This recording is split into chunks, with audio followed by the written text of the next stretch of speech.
20 বস্তা ধান হলে 1 বস্তা, আর যদি নিজের শ্রমের, নিজের কারেন্ট, নিজের তেল এই দিয়ে যদি ফসল করেন তাহলে 20 ভাগের 1 ভাগ আমার কাছে।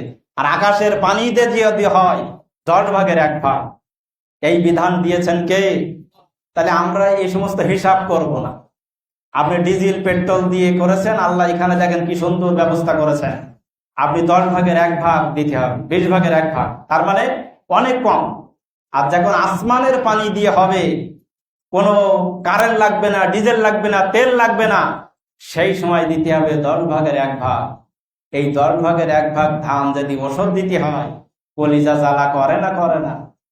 2-1 জন দেয়, দেয় না তা না, তাও কিরাম ধান দেয় জানেন? ও ফল মিলি যা বেরোবে তাত্তি দেবে। আমরা তো ন্যায্যখানায় থাকতে আমরা ধান তুলতাম। তা ওষুধ তো মসজিদ মাদ্রাসায় চলে না, এটা তো গরিব। জাকাত ফেতরা যেসব খাতে দেবেন, এই ওষুধের ধান সেই সব খাতে দিতে হবে। এই মসজিদ মাদ্রাসায় চলে না, কথা বুঝতে পেরেছেন?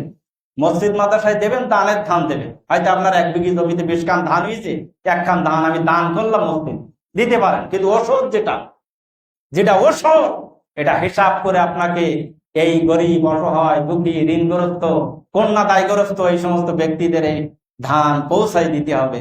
কথা কার?